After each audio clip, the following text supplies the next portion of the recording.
1절에서 8절까지의 말씀, 구약 1020년쯤입니다. 이사야 44장 1절에서 8절까지 말씀 함께 교독하실 텐데 마지막 절은 같이 읽도록 하겠습니다. 나의 종 야곱, 내가 택한 이스라엘아, 이제 들으라.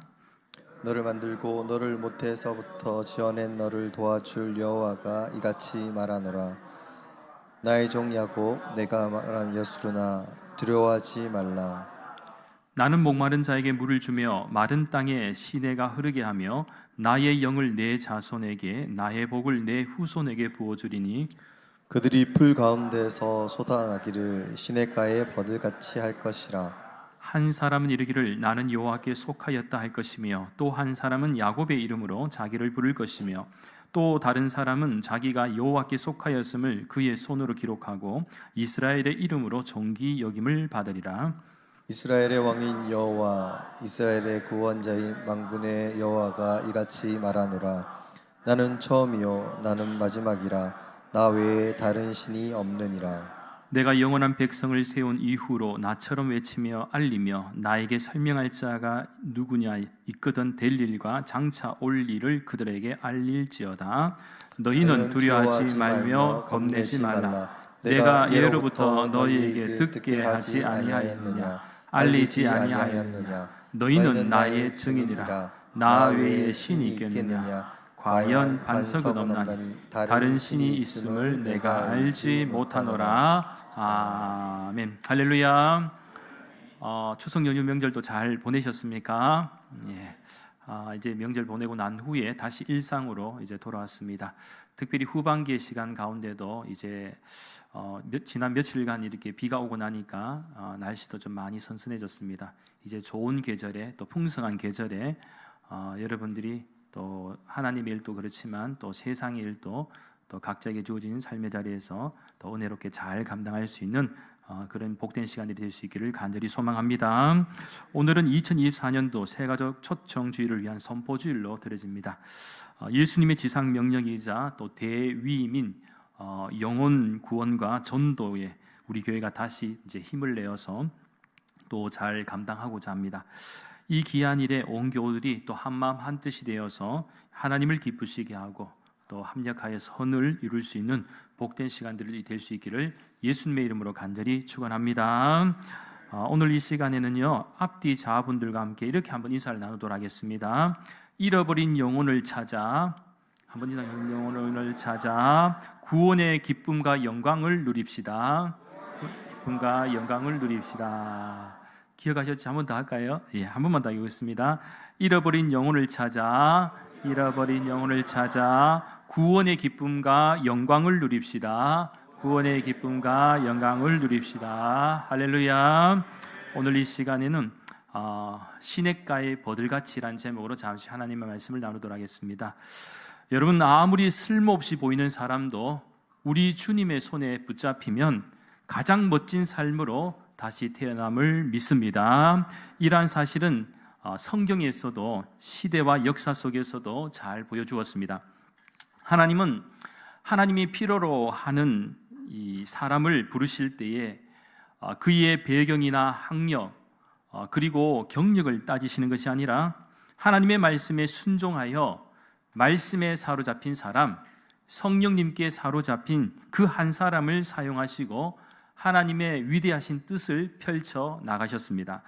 그렇게 우리 대구 난강교회를 통해서도 하나님은 하나님의 뜻을 펼치시기를 원하시고 우리 믿음의 가정들과 자녀들을 통해서도 역사하실 줄 믿습니다. 어느 초등학교에서 슬기로운 생활이라는 이 과목의 시험 문제가 출제되었습니다. 문제는요, 이렇습니다. 옆집 아주머니께서 사과를 주셨습니다. 무엇이라고 인사를 해야 할까요? 5글자로 쓰시오. 아마 선생님이 원했던 대답은 감사합니다, 고맙습니다, 이 5글자였던 것이죠. 그런데 이 한 아이가 이렇게 썼습니다. 뭘 이런 걸 다, 뭘 이런 걸 다, 5자는 맞습니다. 아마 어머님이 좀 자주 사용하시는 표현을 아마 따라 적었지 않을까 생각을 하고요. 또 다른 문제는 부모님은 우리를 왜 사랑하실까요? 이렇게 질문이 있었는데 부모님이 왜 우리를 사랑하실까? 그러니까 이 아이가 답지에 그러게 말입니다. 그러게 말입니다. 참 예. 그리고 또 문제가 있었는데 개미를 3등분을 하면 정답은 머리, 몸통, 다리입니다. 그런데 이 아이는 답지에다가 죽는다라고 썼습니다. 3등분을 하면. 어떻게 보면 이 아이의 학습 능력에 대해서는 좀 의심할 수 있는 부분이기도 하겠습니다만 반대로 생각하면 저렇게도 생각할 수도 있고 허를 찌르는 기발한 생각을 가진 아이로 또 받아들일 수도 있습니다. 어떻게 보면 아이의 순수함이 만들어낸 답변이다라고 볼 수가 있겠죠. 물론 성적은 안 나옵니다. 이랬으면 성적은 안 나오겠죠. 그런 의미에서 우리가 살아가는 인생길에도 우리가 상상할 수 없는 이 황당한 문제들과 위기를 맞을 때도 있죠. 그때마다 무엇이 정답인지를 잘 찾지 못하고 갈등하고 방황하다가 결국 낙심하고 절망하며 마음의 평안을 빼앗길 때도 많습니다. 또한 불안과 두려움에 빠지기도 합니다. 마찬가지로 오늘 본문의 말씀에서도 사실 이스라엘 백성들 같은 경우에도 긴 고통의 시간들을 지나면서 이 마음의 불편함과 또 두려움에 사로잡혀 있었습니다. 그리고 그 고통의 시간이 언제 끝날 것인지 모른 채 깊은 고민 가운데 있었던 것이죠. 하지만 이 오늘 본문의 말씀을 차근히 읽다 보면 이 오늘 본문의 말씀에서 하나님은 하나님의 위대한 약속과 축복의 말씀을 전해주고 있다는 것을 발견하게 됩니다. 즉 오랜 시간 길을 잃고 방황하고 있던 이스라엘 백성들에게 하나님은 먼저 그들에게 확인해 주신 것이 있는데 그것은 바로 존재 확인이었습니다. 한마디로 그들의 정체성이었습니다. 오늘 본문 1절 말씀입니다. 나의 종 야곱, 내가 택한 이스라엘아, 이제 들으라. 그동안 바벨론 포로기의 삶 가운데 여러분 잘 아시는 바와 같이 바벨론 포로기가 70년의 시간이거든요. 절대로 짧지 않은 시간입니다. 짧지 않는 그 시간에 자신들이 누구인지를 잊어버렸던 이름, 나의 종 야곱, 내가 택한 이스라엘이라고 말씀하시면서 하나님은 재확인시켜 주신 것입니다. 따라서 자신의 존재와 정체성을 확인한다라는 것은 매우 중요한 일인데 하나님은 하나님의 백성들을 잊지 않으시고 그들이 누구인지를 잘 가르쳐 주셨습니다. 그렇기에 오늘을 살아가는 우리 믿는 성도들 역시 하나님은 우리들이 누구인지를 가르쳐 주기를 원하시고 나를 잘 아는 존재이면서도 또 나를 잘 모르는 존재인 우리들이 다시 일어서기를 원하십니다. 그런 의미에서 오늘 이 시간에는 오늘 본문의 말씀을 통해서 우리가 배워야 할 교훈 가운데 특별히 무엇을 해야 하고 또 어떻게 살아가야 할지를 크게 세 가지 관점에서 간략히 말씀을 좀 나누도록 하겠습니다. 첫째는 두려워하지 마십시오. 제2차 세계대전 당시에 독일 교회가 히틀러에게 충성하며 잘못된 길을 걸어갈 때에 그때 같은 그 독일 안에서 이 고백교회가 탄생했습니다. 고백교회 운동이 일어나면서 이 고백교회 운동은 히틀러가 같은 민족이지만 히틀러의 그 전쟁의 목적이 잘못되었다라고 대항하면서 세워진 교회입니다. 국가교회가 다 히틀러 앞에 무릎을 꿇었을 때에 이 고백교회가 생겨났고 이 운동에 동참했다가 결국 감옥에서 갇혀 1945년 4월에 세상을 떠난 신학자 디트리 보네퍼는 나는 누구인가라는 시를 감옥에 있으면서 이 옥중서신도 여러가 있습니다만은 그 가운데 시도 남겼습니다. 그 시에서 보네퍼는 자신이 처한 상황을 남들이 자신을 바라보는 모습과 또 그 자신 스스로가 바라보는 모습을 대비해서 설명을 하였습니다. 남들은 그를 향해서 뭐라고 이렇게 표현했느냐 하면 성에서 나오는 영주처럼 확고하고 감옥 감시원의 상정과 같으며, 그러니까 여기서 감옥 감시원 그러면은 이 죄수들을 관리하는 사람이잖아요.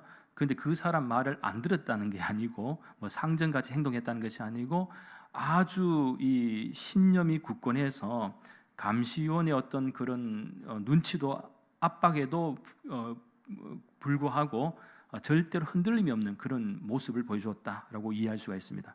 그러면서 오직 승리만을 아는 투사와 같다라고 했습니다. 한마디로 다른 사람의 시선으로 이 보네퍼를 볼 때는 너무나도 흔들림이 없이 강직한 사람으로 보았다라는 것입니다.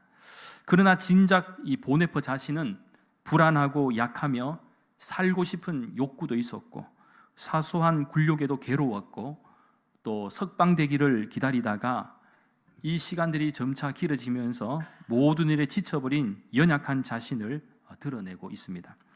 그렇게 긴 고통과 고난의 시간을 보내면서 그는 자신의 정체성에 대해서 이제 혼란이 오기도 했고, 사실 감옥에 있으면 참 힘들잖아요, 그죠? 그렇게 있다 보니까 뭐 옛날에는 환경이 더 열악했으니까 얼마나 이 압박이 컸겠습니까? 그러면서 어느 순간에 이제 이 보네퍼가 어떤 마음을 이 혼란을 떨쳐버리고 고백을 하였는가? 얼마나 복잡한 생각이 많이 있었지만, 이 연약한 부분이 있었지만 결국 주님, 나는 당신의 것입니다. 저는 주님의 것입니다. 라고 이렇게 주님을 향해 마음을 굳히고 고백하니까 죽음조차도 두려워하지 않게 되었다라는 것입니다. 물론 안타깝게도 감옥에서 이렇게 생을 마감했습니다만 그는 마지막까지 이 주님을 향한 믿음을 포기하지 않고 또 조국을 위해서 기도하며 어떻게 보면 순교를 하였다는 것이죠. 그런 의미에서 이 바벨론의 긴 압제 가운데 시달리고 있던 이스라엘 백성들도 버려진 자, 잊힌 자, 징계를 받고 있는 자, 하나님의 저주를 받은 자들로 이 자신의 정체성을 확인하고 있습니다. 그리고 어쩌면 그것이 사실이기도 합니다. 그런데 하나님은 오늘 본문 1절과 2절 말씀에서 나의 종 야곱 내가 택한 이스라엘아, 그리고 나의 종 야곱 내가 택한 요수르나, 이렇게 부르시면서 그 뒤에 뭐라고 말씀하십니까? 두려워하지 말라라고 말씀을 하십니다. 참고로 여기서 요수르는 히브리 원어로 살펴보면 바르다, 평탄하다, 정직하다라는 의미를 가지고 있는데, 한마디로 하나님 앞에서 의로운 자, 정직한 자라는 뜻을 가지고 있다라고 이해하시면 되겠습니다. 그러니까 하나님으로부터 버림받은 존재처럼 느껴졌던 이스라엘 백성들이 하나님이 이렇게 말씀하시면서 그들의 정체성이 이제 바뀌게 되었다라는 사실입니다. 즉 그들은 더 이상 버림받은 존재가 아니라 놀라운 하나님의 사랑의 대상이 되었다라는 것입니다. 마찬가지로 오늘날에도 이스라엘 백성들처럼 버려진 자, 잊힌 자, 징계를 받는 자, 저주를 받은 자들이 있습니다. 그리고 믿는 성도들 역시 옛사람의 모습은 바로 이러한 모습이었죠. 그러나 하나님은 믿는 성도들을 향해서 하나님의 사랑과 은혜를 재확인시켜 주셨고, 우리들이 하나님의 도우심과 인도하심을 받는 존재임을 깨닫게 해주셨습니다. 그러니 우리가 이제는 더 이상 두려워할 필요가 없다라는 사실입니다. 더 중요한 것은 오늘 보면 3절과 4절 말씀인데요. 나는 목마른 자에게 물을 주며 마른 땅에 시내가 흐르게 하며 나의 영을 내 자손에게 나의 복을 내 후손에게 부어주리니 그들이 풀 가운데서 솟아나기를 시냇가의 버들같이 할 것이다 라고 이렇게 말씀하고 있습니다. 그러니까 우리의 인생은 본질적으로 목마름이 있고 메마름이 지배하는 인생인데, 거기에 목마름을 채우시고 생명력이 넘치게 만드시는 하나님의 은혜가 하늘로부터 허락된다라는 것입니다. 이것은 다시 우리를 살리시겠다는 것입니다. 따라서 우리가 살아가는 현실에는 육체와 정신, 마음과 영이 메말라가는 인생이 있습니다. 죄악과 타락, 불순종의 삶에 갇혀 온갖 염려와 불신, 원망과 불평, 그리고 인생의 한계를 경험하며 살아가는 사람들도 많이 있습니다. 그렇기에 이들에게 필요한 것은 바로 인생의 문제를 해결해 주시고 목마름을 채우시는 하나님의 은혜와 사랑이 필요하다라는 것입니다. 그래서 우리가 전도를 해야 하는 이유도 됩니다. 죽은 영혼을 살려야 하고 죽어가는 생명을 시냇가의 버들같이 생명력 있게 만들어야 합니다. 특별히 전도라는 것은 우리 믿는 성도들에게는 너무나도 귀하고 소중한 사명이지만 우리가 가끔씩 흔들리는 부분이 어디에 있습니까? 바로 나 자신이 너무나도 연약하다라는 것입니다. 나 자신조차도 잘 감당하지 못하면서 다른 사람의 영혼을 위해서 무엇인가를 한다는 것이 부끄럽다는 것입니다. 그런데요, 절대로 그렇지가 않습니다. 하나님이 사용하시는 믿음의 사람들은 하나같이 완벽한 사람들이 아니라 늘 두려움과 불안, 연약함과 부족함을 가지고 있던 사람들이었습니다. 그러나 하나님께서 복을 주시고 시냇가의 버들같이 하셨을 때에 살아나는 은혜, 살아나는 역사가 있음을 믿으시기 바랍니다. 둘째는 교회가 풍성한 생명력을 가지려면 오직 성령의 충만함을 입어야 합니다. 여러분, 하나님의 일을 잘 감당하고 세상 속에서도 믿는 성도답게 잘 감당하려고 한다면 생명력이 있어야 합니다. 여기서 생명력이 있다는 것은 힘이 있게 사는 인생을 의미하기도 한데, 힘이 있는 인생이 되기 위해서는 무엇인가 공급을 받아야 하겠죠. 우리가 육체적으로 힘있게 살기 위해서는 뭐가 필요합니까? 밥심이 있어야 됩니다. 이 밥을 잘 먹어야 되겠죠. 건강해지려면 밥도 잘 먹어야 되고 힘이 납니다. 적당한 운동도 필요하고 스트레스를 잘 다스리는 것도 중요합니다. 그런데 영적으로 건강하고 힘 있는 믿음과 삶이 되기 위해서는 성령의 충만함을 받아야 할 줄 믿습니다. 보십시오. 초대교회 당시의 역사, 이 사도행전교회를 우리가 보면은 그 초대교회 역사는 성령님의 역사, 성령의 역사였다는 것이죠. 성령의 역사가 초대교회 성도들 많은 핍박 가운데도 결국 흩어졌지만 성령의 역사가 멈춘 것이 아닙니다. 오히려 흩어짐으로써 이 흩어진 성도들이 주의 복음을 위해서 더 목숨을 걸었다는 것이죠. 마찬가지로 우리의 전도의 힘도 어디에서 나오는가? 성령의 충만함에 있습니다.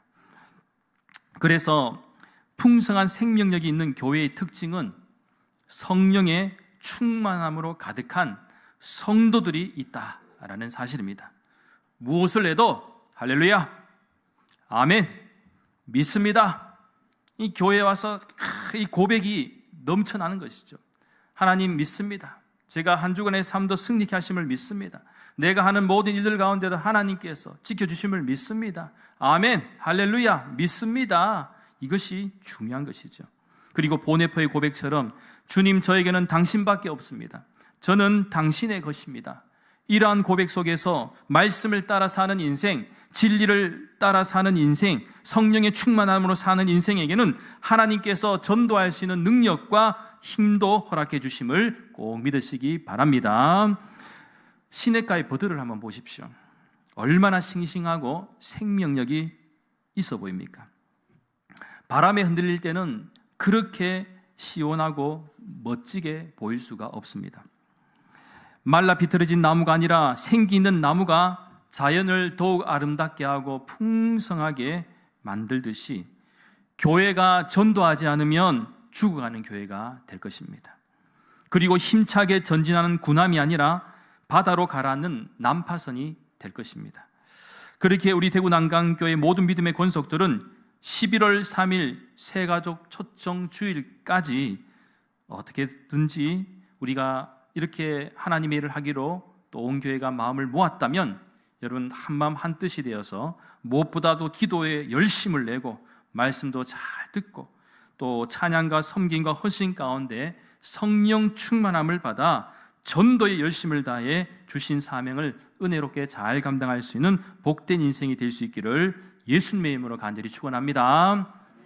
그래서 찬송가 가사도 처음으로 이렇게 해갖고 오늘 했지 않습니까? 11월 3일 짝짝 기억나죠? 짝짝되게 달라붙도록 그렇게 했는데 꼭 기억하시고 하나님 11월 3일입니다.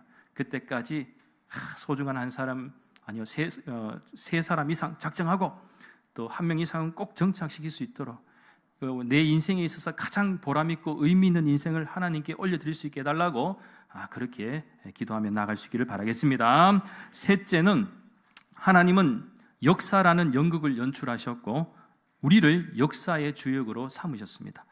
오늘 본문 5절과 6절 말씀에 주목하시면 한 사람 이르기를 나는 여호와께 속하였다 할 것이며 또 한 사람은 야곱의 이름으로 자기를 부를 것이며 또 다른 사람은 자기가 여호와께 속하였음을 그의 손으로 기록하고 이스라엘의 이름으로 존귀 여김을 받으리라.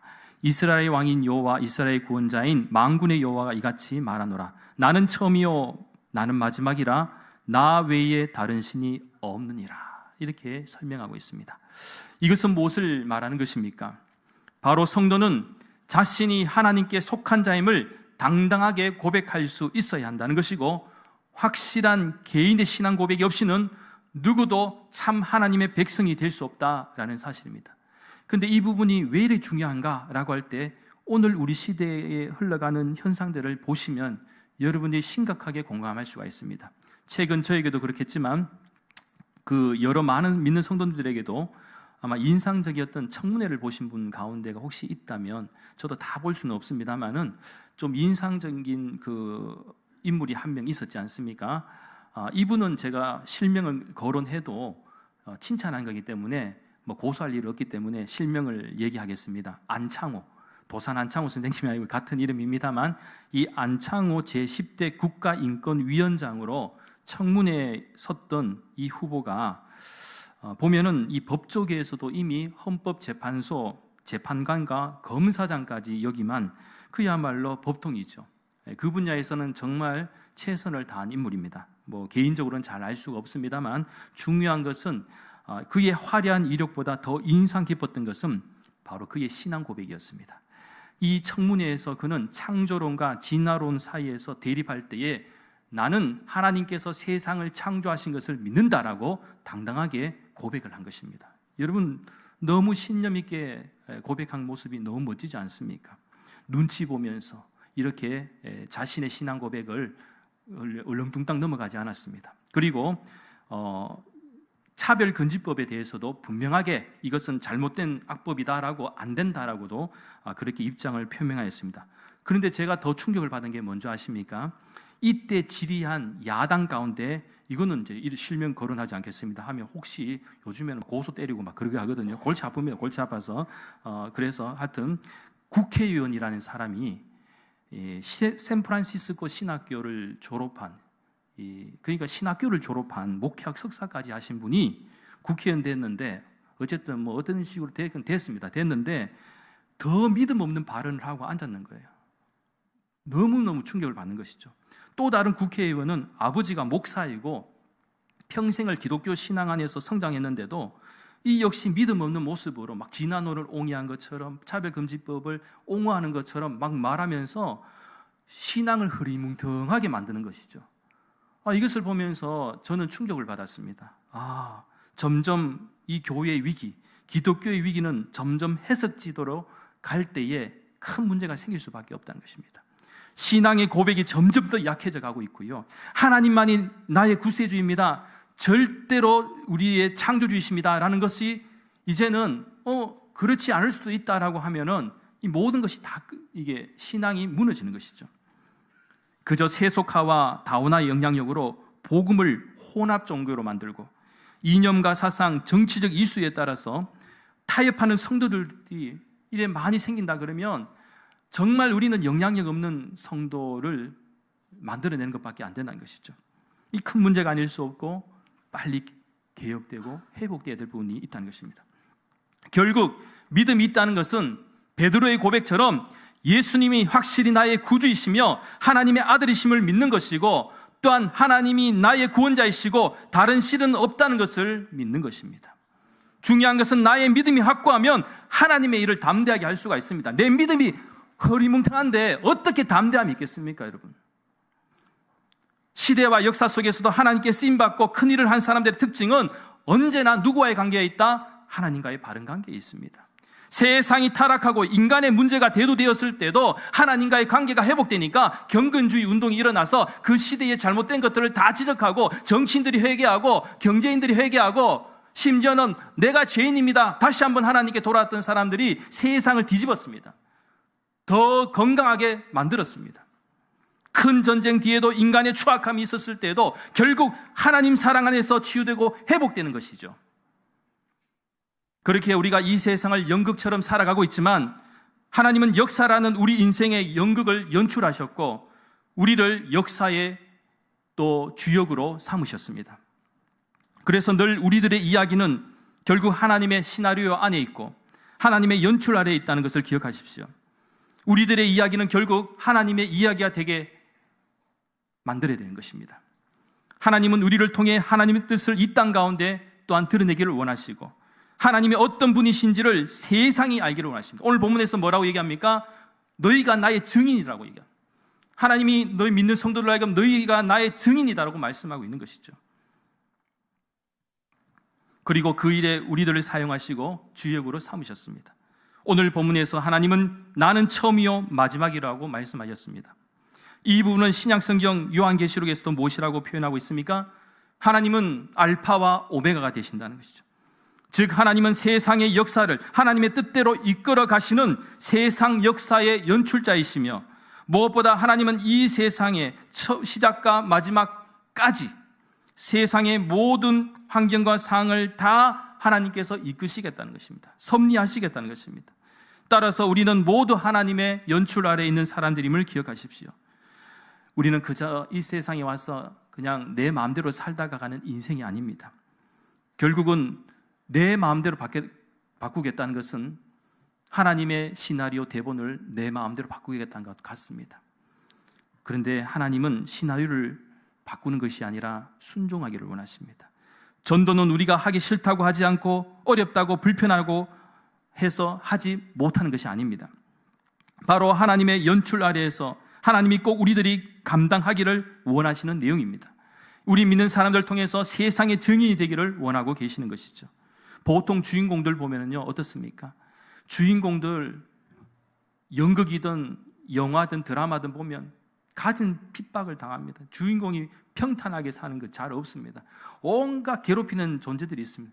그러다가 빨리 죽어버리면 재미없다고 안 봅니다. 주인공은 마지막까지 어떻게든 살아남고 해피엔딩으로 끝을 맺는 거예요. 뻔한 거 알면서도 우리는 해피엔딩을 원하거든요. 새드엔딩으로 끝나면 그냥 다 화냅니다. 뻔히 알지만 주인공 죽으면 화를 냅니다.